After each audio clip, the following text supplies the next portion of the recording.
I think we should start.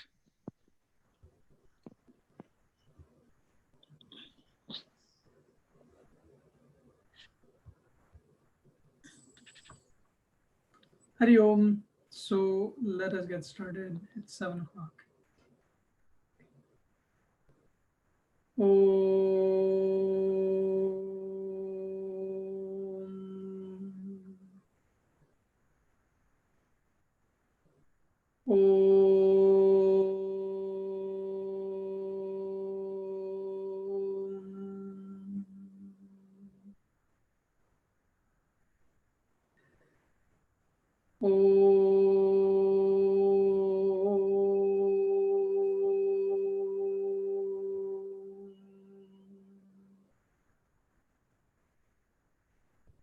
Om Sahana Bhavatu Sahano Bhunaktu Sahaviryam Karavavahai Tejasvinavadhitamastu ma vidvishavahai.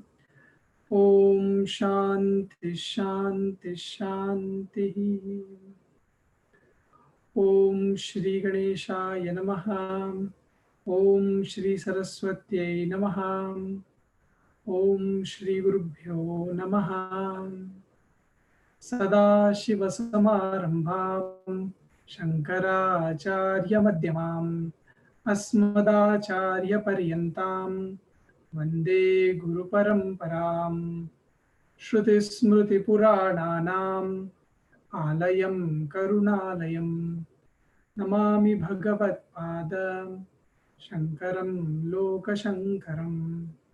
Shankaram Shankaracharyam Keshavam Badarayanam Sutrabhashya Kruto Vande Bhagavanto Punah Punah Ishvaro Gururatmeti Murtibheda Vibhagine Vyomavadvyaptadehaya Dakshinamurtaye Namaha.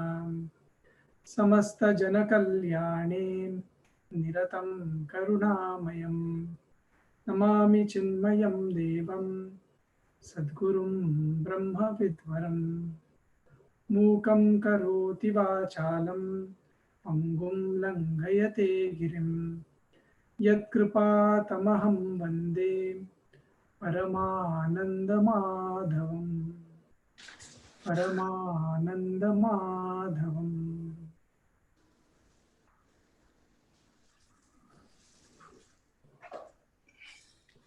Let us chant the invocation verse. Rupam Drishyam Lochanam Drak Tadrishyam Druktumanasam Drishyadhi Vrittaya Sakshi Drige Vanatu Drishyate.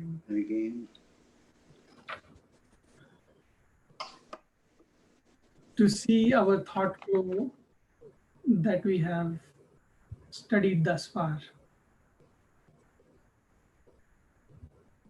The author of the text first presents for us the idea or a concept of separation between me, the consciousness, the true I, and then the false I, the mind, intellect. And if we are not aware of this, then we live what is called as a life of Bhranti, a life of delusion. To think of ourselves as something that is ever changing, that is ever perishing, and then going through that suffering. If that is the meaning of life, then I don't think any of us signed up for it. If somebody had, given us a lease document that, I'll lease you the body, but with that, you have to take all these sufferings and sorrows and all these things that come along. I don't think anybody would have signed that lease. So even then, we have taken ourselves to be the body, mind, intellect, and we are now suffering. So then the cause was presented. What is the cause? the cause is because of the power of Maya. The two powers, which is the Vikshepa Shakti and the Avarana Shakti. The Vikshepa Shakti projects the linga, projects the mind, the body, and makes us think that that is me. But the Avarana Shakti hides the difference, hides this reality of who I am as a self. And then only the Vikshepa Shakti goes on with projection. So these two powers are working at a very great depth.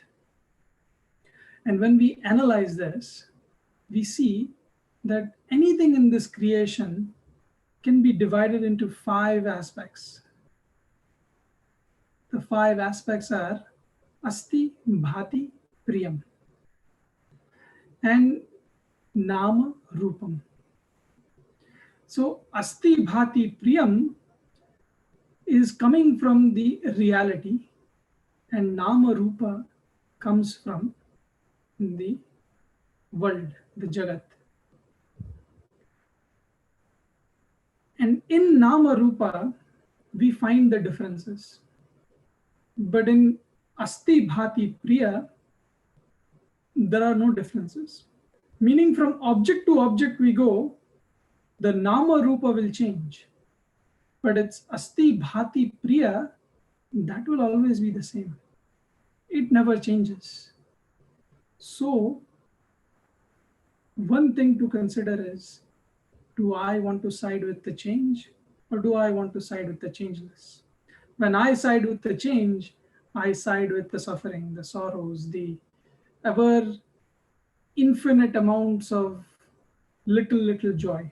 And when I side with the permanent, I side with the eternal bliss, the eternal happiness, the eternal self. So this is what the Drik and Drshya Viveka is doing. Now the next phase of the text, the next part of this text is going to talk about the concept of samadhi. How we all can use this knowledge to sit in samadhi. This was the whole culmination of the entire text. What is it that the author really wanted us to do? And the author really wants us to sit in samadhi. So when we talk about samadhi, it's not a simple thought of just closing your eyes and meditate. Like how the world projects that meditation is so easy, yoga is so easy, all you do is just do few postures and then you close your eyes and then you are merged into yourself. No. If it were that easy, we would have so many people walking around here as Gnani. And if that were true, meaning that, if there are so-called Glanis out there, then we wouldn't find so much trouble in this world. We wouldn't find so much sorrow around people. So it is one way to see that knowledge is not simply it just comes about. There is a lot of effort, a lot of work that has to be put behind. And this is the practice of samadhi that we have to cultivate. So if you know, the Jnana Marga begins with Shravana. Learning about what is the nature of the self. Who am I? So that when we hear from the words of the Guru, then we understand that I am that Satchidananda. But then when I hear this, some doubts come to me. How am I this? What makes me Satchidananda? So now, in order for me to get that clarity, I have to convince myself through some logical understanding. Now, where does the doubt come? Doubt is not in doubt is not in my drawer. It's not sitting there. Doubt is in my mind. It's my intellect that is giving me this doubt that I cannot be Brahman. So therefore, I have to convince my mind through a logical understanding only. Prayers won't help because the doubt is not at the emotional level. Doubt, when it comes, it always is at the level of intellect. So, intellect has to know and be convinced that it is the self. Then alone, the knowledge will settle. So, therefore, that process is called as manan. After manan has been done, then the next process comes as nididhyasa.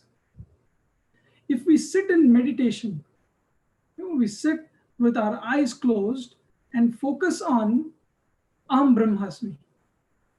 But I do not know what Aham Brahmasmi really means.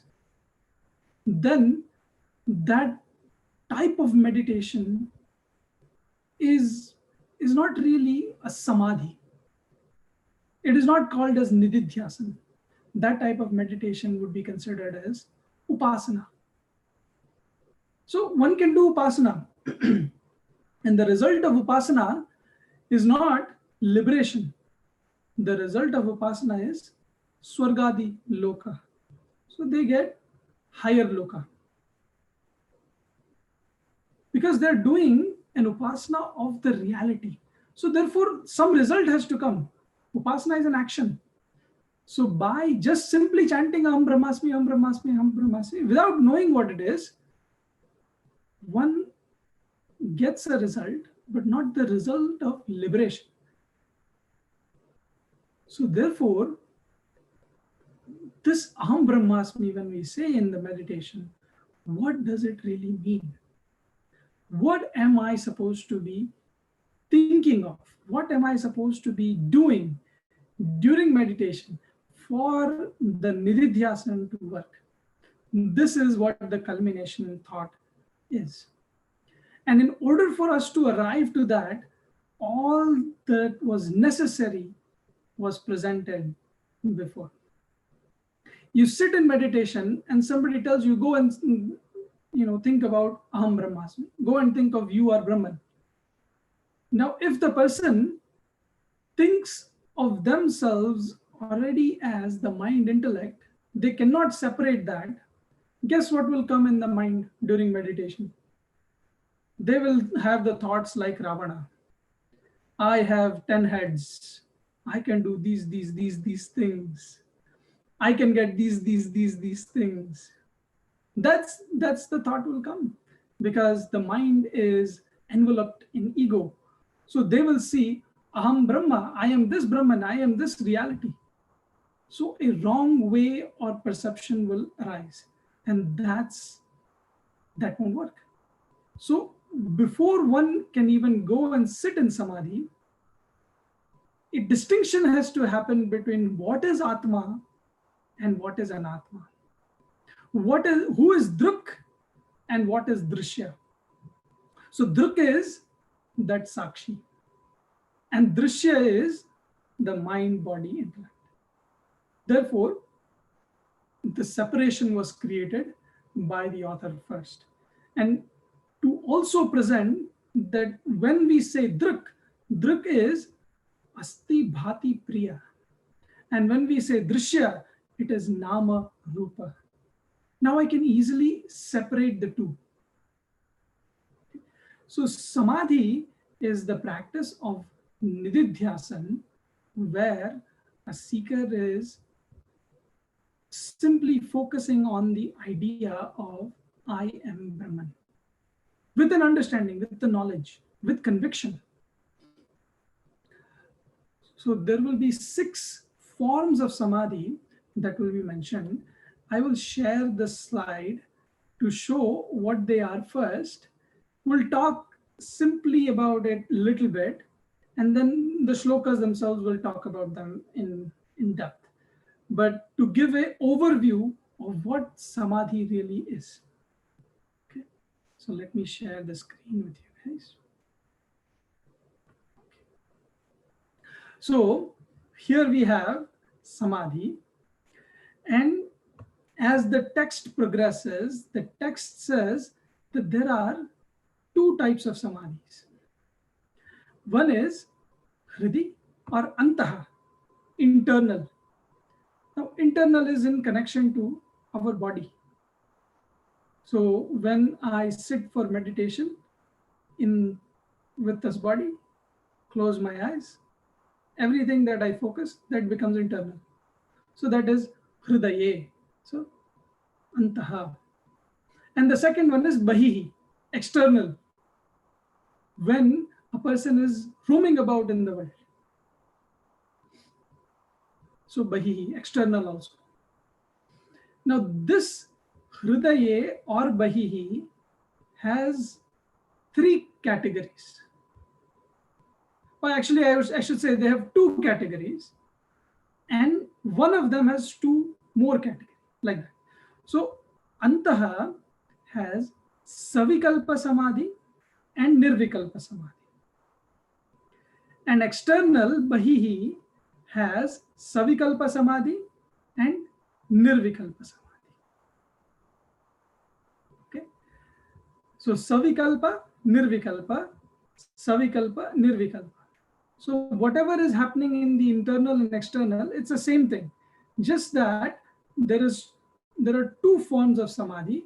One is Savikalpa Samadhi, other is Nirvikalpa Samadhi. Then the Savikalpa Samadhi has two distinctions.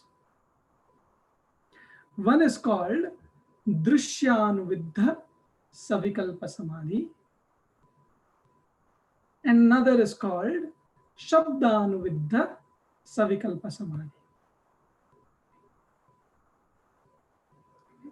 So internal Drishyanuviddha Savikalpa Samadhi, Shabdanuviddha Savikalpa Samadhi, and internal Nirvikalpa Samadhi. Same way, external Drishyanuviddha Savikalpa Samadhi and Shabdanuviddha Savikalpa Samadhi. And then finally, external Nirvikalpa Samadhi, Bahihi Nirvikalpa. Okay. So therefore, how many samadhis are there? 6 forms of samadhi, 6 forms of meditation are spoken of by the author. Okay. So now we need to understand what these samadhis really are. So I will make only one distinction now, and that is the distinction between Savikalpa and Nirvikalpa.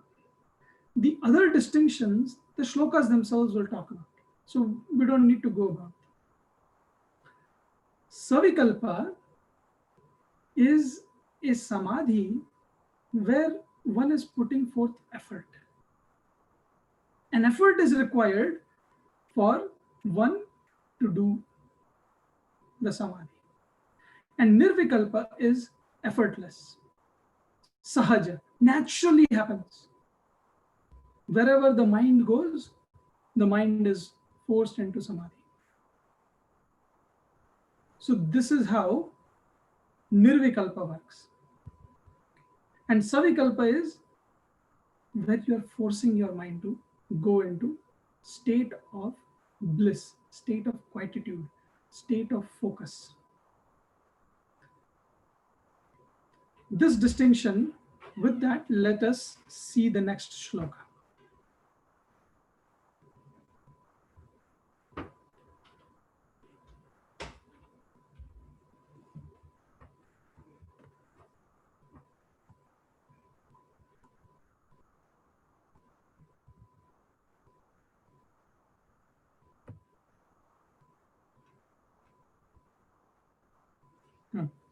Shloka number 22 is where we are today. Upeksha nama rupe dve Satchidananda tatparaha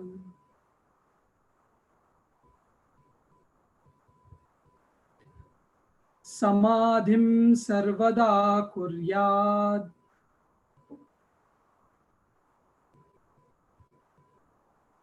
Hridaye vathava bahihi.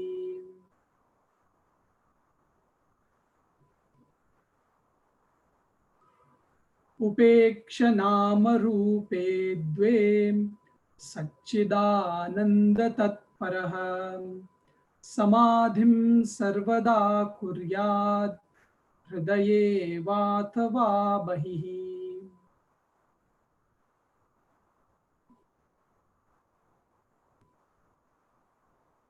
So this is now the instruction of doing the samadhi. One is Sat Chidananda Tatparaha, one who is desiring for the self. Tatparaha means one who is devoted to, one who is wanting. Wanting what? Sat Chit Ananda. One who is fully walking on this path of self-realization. One who has put away all other goals and is just focused on this. I want self-realization. Satchidananda Tatparaha. Or another way to see it is also that one who has made the goal of their life, the final ultimate goal of their life. The small goals can be there. That is not a hindrance.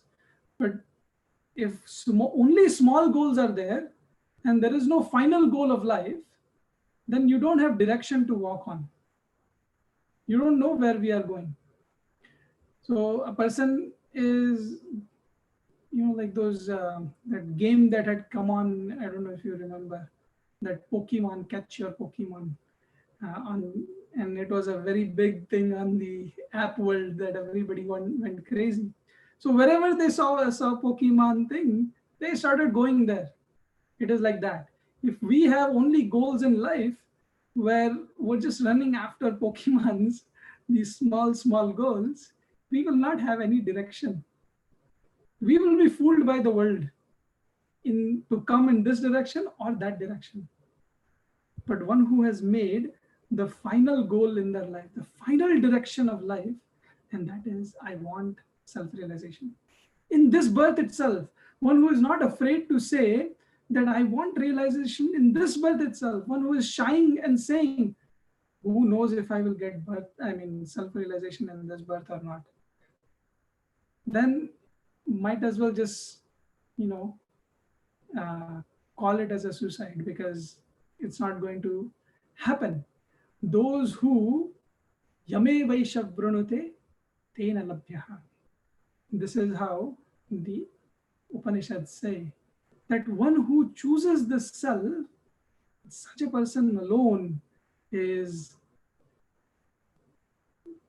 able to attain the self. For them, the self is attainable.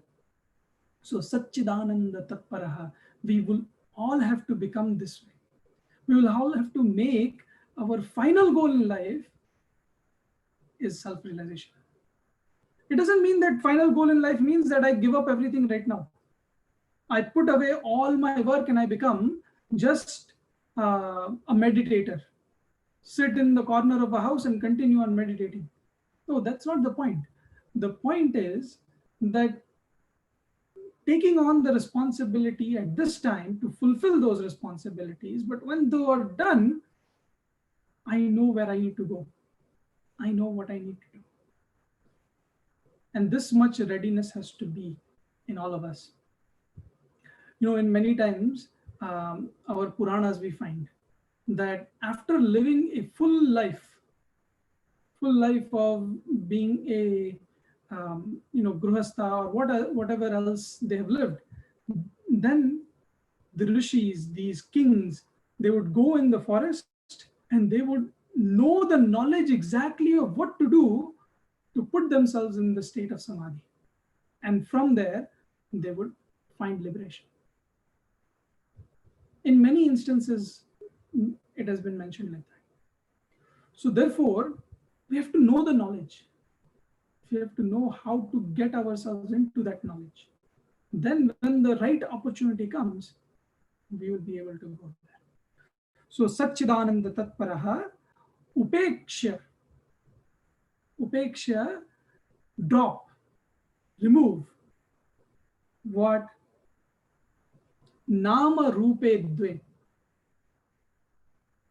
separate the Sat, Chit and Ananda from the Nama and Rupa, and do what? Samadhim sarvada kuryat, and perform samadhi. So this word samadhi comes from the root dha, and dha means to place, and it has two prefixes in front of it: sam plus a plus dha. So then it becomes samadhi. So what are you doing in samadhi is you are placing your mind.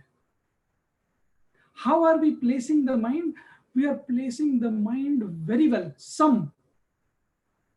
So some means very well. So you're placing the mind with complete focus. And a means all your thoughts you have centered on one, and then you are placing the mind. So you've collected all your thoughts and you've centered it on nothing but the self, Satchidananda, and you have discarded, removed the Nama Rupa, and now you're focused only on that. This is what is known as Samadhi. So this Samadhi, Sarvada Kuryat, one must do at all times. Hridaye va athava bahihi. And there are two ways to do it. Do it internally, hridaye, va, or bahihi, or externally. So you have a preference, whichever way you want to do. Because in the previous shlokas, it has been mentioned that in the external world, the Brahman is that Satchidananda Swarupa. In internal world, the Brahman is the Sakshi, or Atman is that Sakshi. So you can, whichever feels more natural to do, you do, or in external world you do, in internal world also you do. There should be no excuse that I cannot do Samadhi, because external world is so distracting. This is no, even in external world you can do, or even in internal world you can do. So at all times, Samadhi is possible. Okay? So Samadhim sarvada kuryat. We have to place our mind in the self. The focus has to become very, very, very strong. Okay? You know, many times we are focused on some task at hand. And when we are focused on that task at hand, guess what happens? All the distractions of the mind, they don't come to you. Even if they do come, you are ready to push them aside and stay only on the goal that you have. Also, whenever you are focused, you can try and notice that in that focused mind, you don't have lots of thoughts.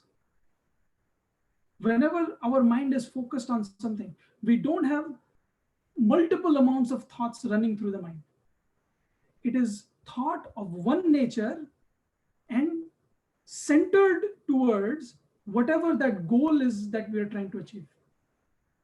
I have a Friday evening deadline. I need to finish it.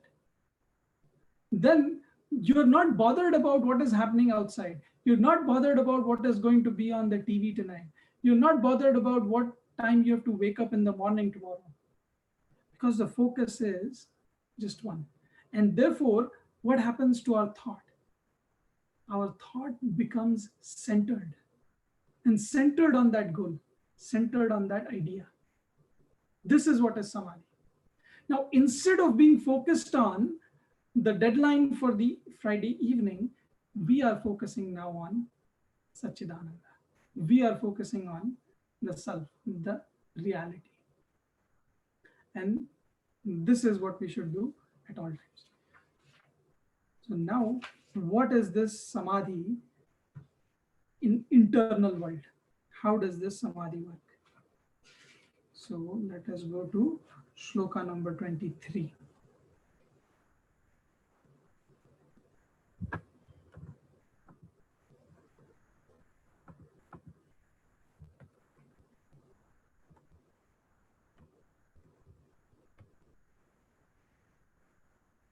सविकल्पो निर्विकल्पः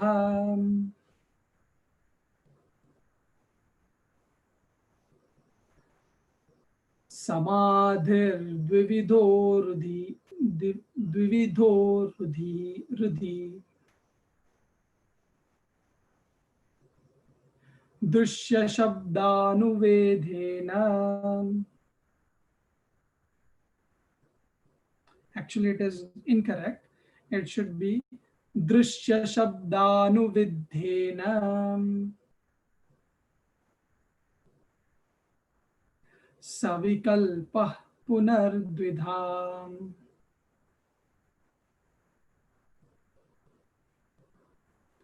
Savikalpo Nirvikalpah Samadirvividho Hrudi Drshya Shabdanuvidhena Savikalpah Punardvidham.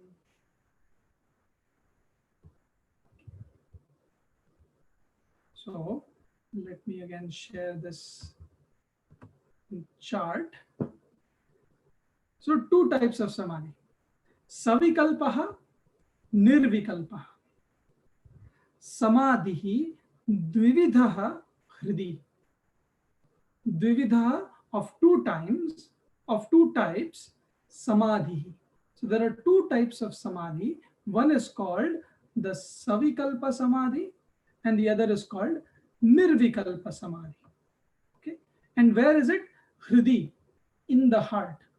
In the heart meaning in oneself, inside. Then drishya shabdanuvidhena. So drishya shabda anuvidhena. Anuvidha means following the drishya or following the shabda. So drishya shabda anuvidhena savikalpaha. The savikalpa samadhi again, punaha, again, dvividha, is of two kinds. So savikalpa samadhi also is of two types. One is called drishyanuviddha, other is called shabdanuviddha. So there is one savikalpa, another is nirvikalpa.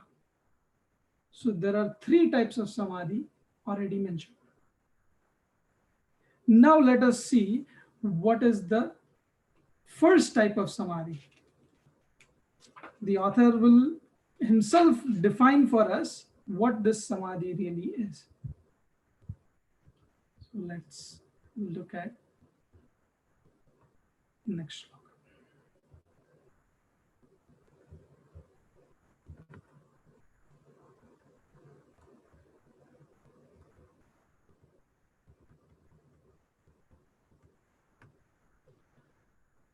कामाद्याश्चित्तगा दृश्याः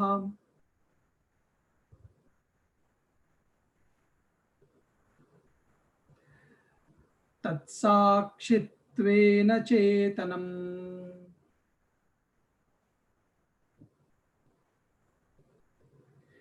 ध्याये दृश्यानुविद्धोऽयम् समाधिः सविकल्पकः.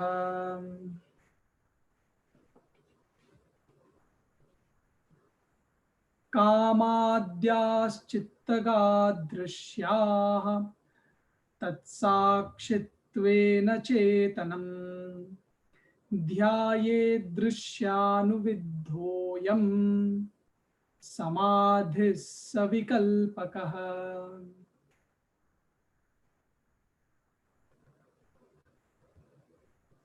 So now the first one is this Drishyanuviddha Savikalpa Samadhi.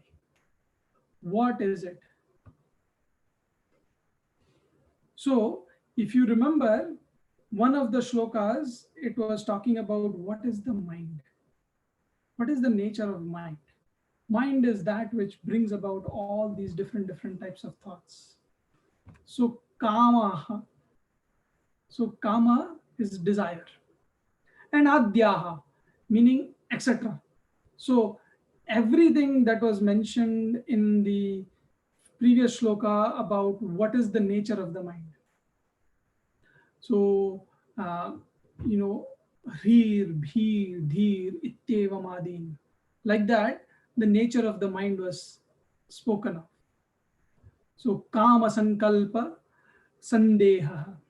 So, these are all the thoughts in our mind, right? These are Chittagaha. They are the thoughts that enter our mind. That is where our mind is always centered on. They are Drishyaha. Drishyaha, they're seen. That we already know. Because as a Sakshi, I am a witness of all my thoughts. Whatever thoughts that come to me. All these Drishyaha, all these thoughts, tat Sakshitvena, by being a witness of these thoughts, Chetanam dhyayet, meditate on Chetanam, on consciousness, meditate on the self, the awareness. This is ayam samadhihi drishyanviddha savikalpaha. This type of samadhi is called drishyanuviddha savikalpa samadhi. Okay, so here's what we are doing in this drishyanuviddha savikalpa samadhi. When we say drshya, drshya means it is seen.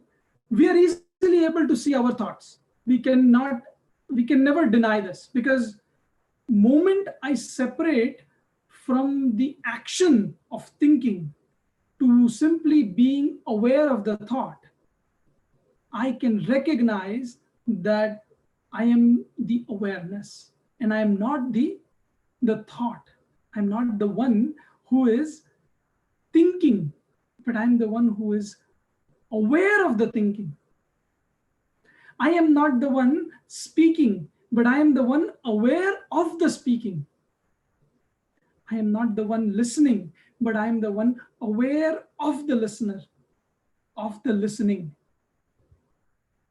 So the moment we separate, guess what happened? That thought became drishyaha. And like that, we become drishyaha, we become the seer of all our thoughts.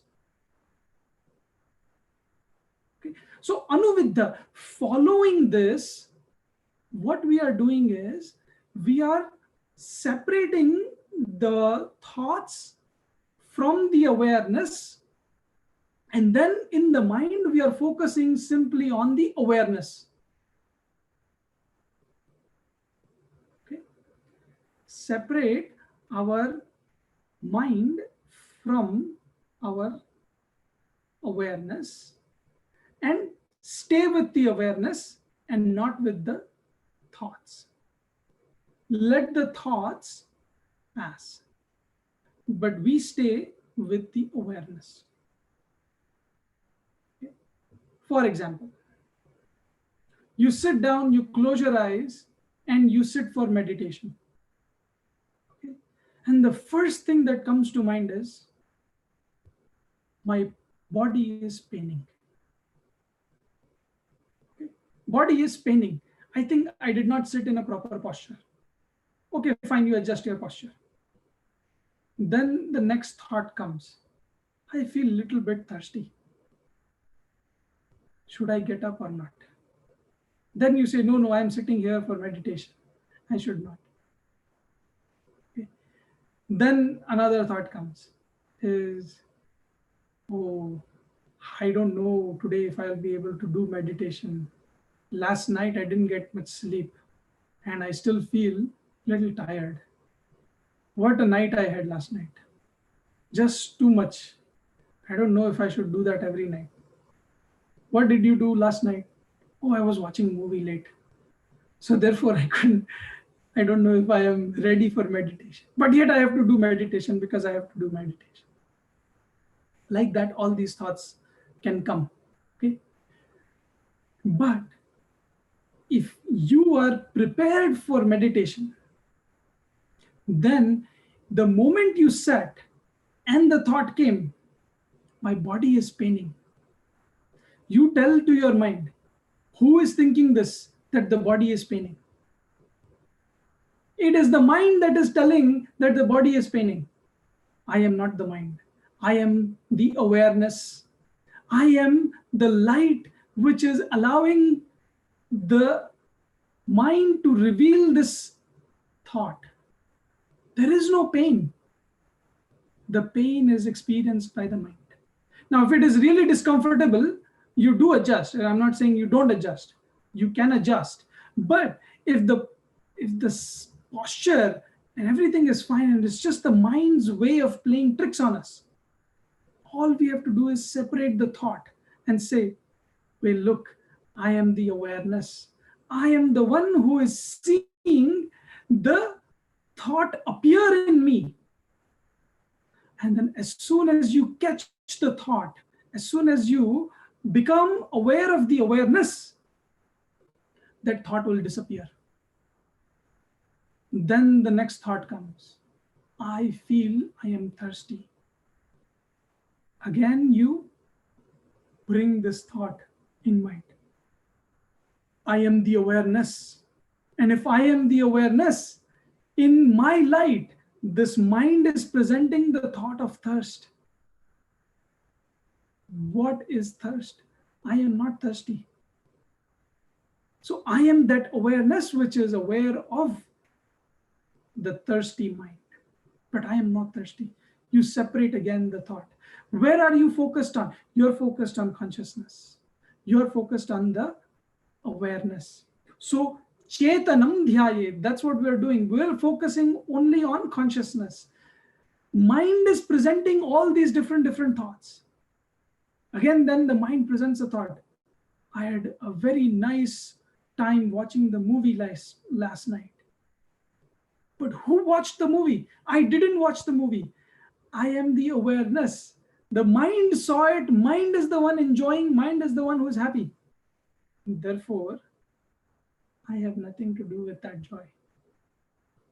Again, being focused on the awareness. Now you may say, this seems like a very hard work to do this kind of samadhi. I thought samadhi is very easy. All you do is sit and you focus on the self and that's it. Actually, savikalpa samadhi requires effort. Anything we do in the beginning will require effort. Think about it. When you learned to type on your laptops, the keys are not written A, B, C, D, E, F, G. It is written Q, W, E, R, T, Y, U. Now, all you are doing now is you just put your hand on the keyboard and they've made two signs, one on F and one on J. And you're able to know that you're touching with your left on F and touching with your right on J. And the moment you place your hands there, you know which key is where. You don't even know. Your mind knows subconsciously. If I were to ask you, what is the key above your ring finger? You have to actually look and then tell what is the key above your ring finger. But if you were told, type W, easily your ring finger will go up and type W. What happened? See, that which was effortful became effortless when you completely and easily learned the typing. But if you have not learned, each time that I have to type W, I have to make sure that my ring finger is reaching there. I have to train my mind to think that it is going there.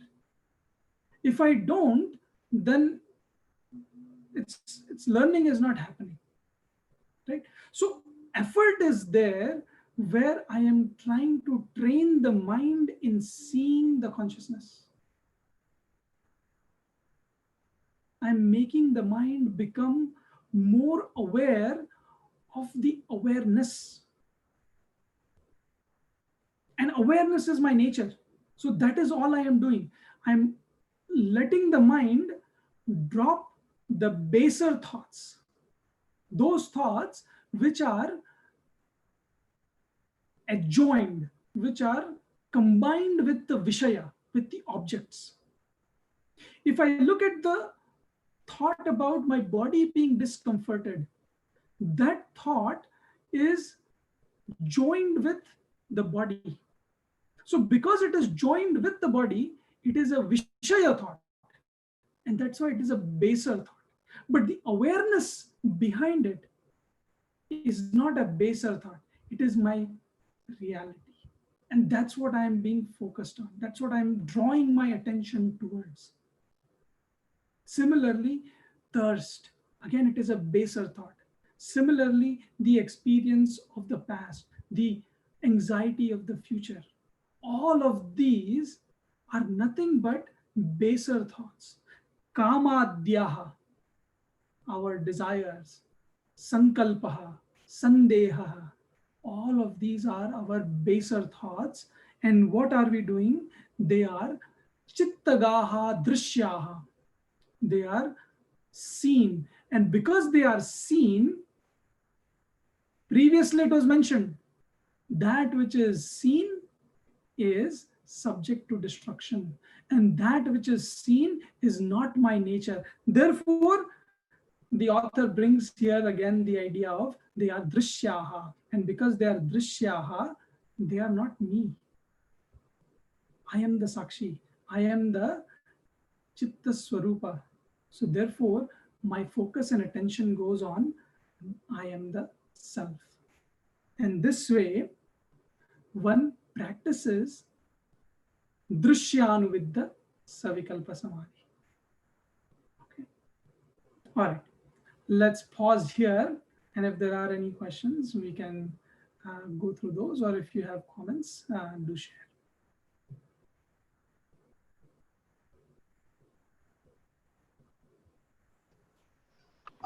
Dhirenji, Yes. the difference between Savikalpa and Nirvikalpa, they say is one is dual, other one is non-dual. But Yes. you said one is effort with effort, other one is effortless. How Yes. can you elaborate? I'm confused. You said so that dual is with effort and non-dual is effortless. Right? Yes. So that will come in two shlokas. So at that time, I will cover this idea of how Nirvikalpa Samadhi is different from Savikalpa Samadhi. So for now, I will not address this idea. And then at that time, if you still have a doubt or you still would like to discuss, then we can do that. But I will take this process of seeing how the mind goes through this. Okay. And on the other one, within and without. Within is without is the world, and within is yourself, right? Inside you. Yes. Again, it's hard for me to visualize that. Yes. Yes. So even that part, the author will cover. The author takes each of the samadhi and he explains and uncovers the meaning of each samadhi, how it is understood, and he even gives an example. So see how you said it is very hard to imagine how the Nirvikalpa Samadhi is. So the author gives an example to correlate how this Nirvikalpa Samadhi will work like. Okay. Both, even the Antaha and the Bahihi. And also will give us the idea of how the Bahihi external Samadhi, the Drishyanuvidya and Shabdanuvidya works. Dhirenji, what Yes. is the dhi in the samadhi? Dha means what, to place, or what did you say? Dha means to place. To place. Okay. To place your thoughts. To place the mind. Place mind. And A means all the concentrated thoughts, everything focused, and to place it well. Well meaning it doesn't waver, it doesn't change. So that is Sam. Hmm. Dhiraj, initially when you were giving the kind of the context of all the topics covered by the author, I know you have mentioned about again Vikshepa and Avarna. Can you just elaborate a little bit on that? I think I may have missed that a little bit. I know that you have done that in the past also. Just I wanted to reinforce myself.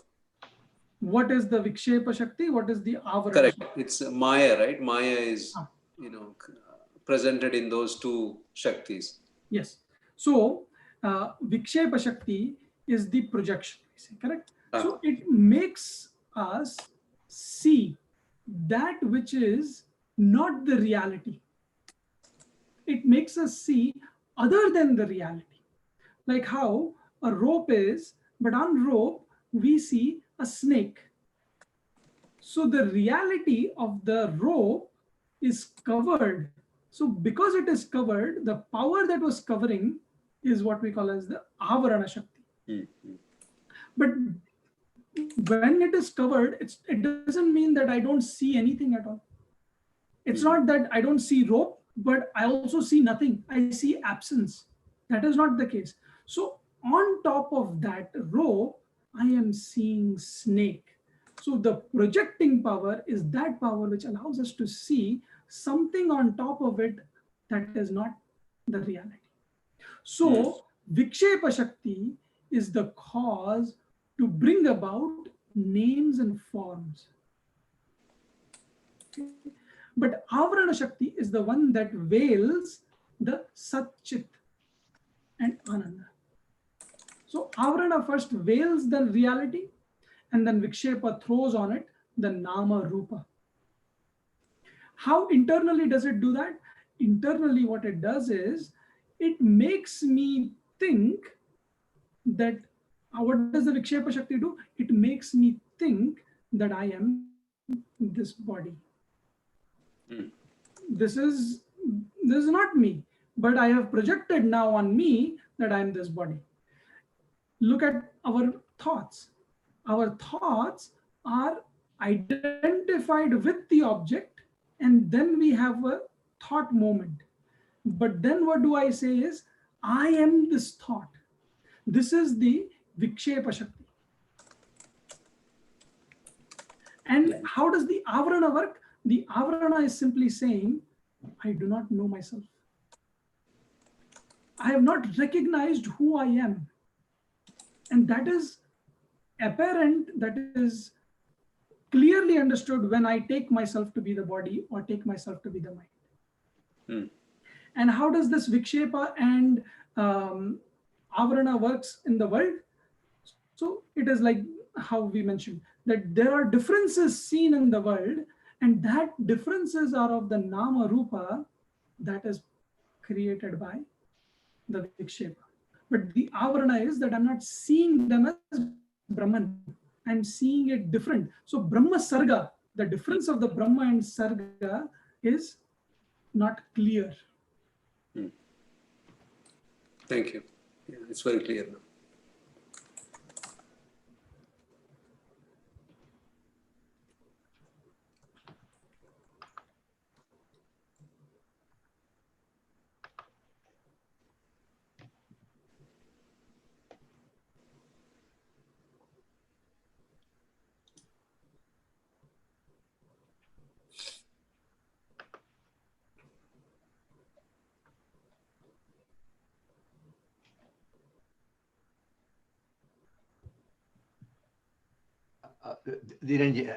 I think the samadhi and meditation, they're synonymous, right? I mean, they mean the same thing. Terminology wise, yes. However, there has been, I feel, so much of misinterpretation in the Western world about what is meditation really. Sometimes people say that You just put on music and then you go into meditation. Or you have an incense stick and then have an aroma of nice fragrance and then you meditation. So many different ways people have created this concept of meditation. But the center point, I think, to remember about meditation is that we are placing our focus on something in meditation. And in Vedanta, we say the focus is placed on Brahman. The focus is placed on my supreme reality. Then is where we call it as a samadhi. So meditation is not an action, it is being. Meditation is an action, but meditation also is a noun, or you can say it is the state. Oh. But it becomes a state at the time of nirvikalpa samadhi. So it is an action at this point, because what am I doing in Drshya? I am always making myself become aware of that awareness. I'm making myself aware of the Chaitanya. So in that, I am doing an action. But can you call yourself being on meditation until you reach that state? The process, is that called meditation, or when you reach that state, you are in a meditative state? Yes, when you reach that state is where you call it as you are in the meditative state. But before that, we call that you are practicing meditation. So you are a meditator, because there is that small sense of ego that I was meditating. I was presenting, or I was becoming aware of this awareness. So there is a separation also is there, that I am becoming aware of this awareness. So still there is that little bit of distinction between me and Chaitanya. Okay. Thanks.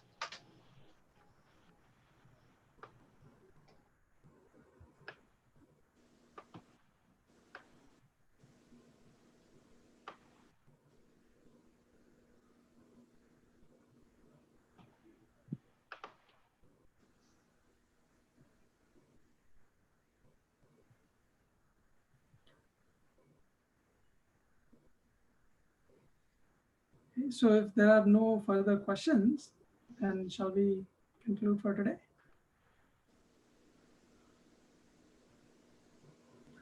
Okay, let's do prayers and then we'll finish. So now we have about, today we saw till 24 and shlokas go till 31, I believe. 31? Yes, 31. So I would say we have about 2 to 3 weeks and then we'll wrap up the text. So before September is over, we will be able to wrap up our text. So we'll see each other next Friday, 8 to 9. Oh, sorry, not 8 to 9, 7 to 8. My mistake. Om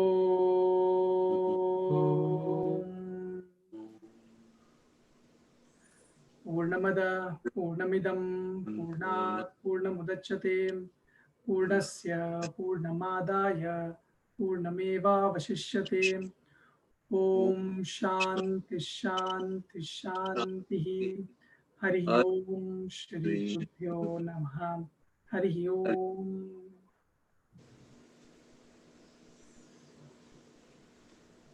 Hari Om, Dhiren. Hari Om. Have a wonderful Hari Om, weekend. Dhiren ji. Hari Om. Hari Om. Hari Om. Hari Om. Hari Om, Dhiren ji. Thank you. Hari Om, Sukumarji.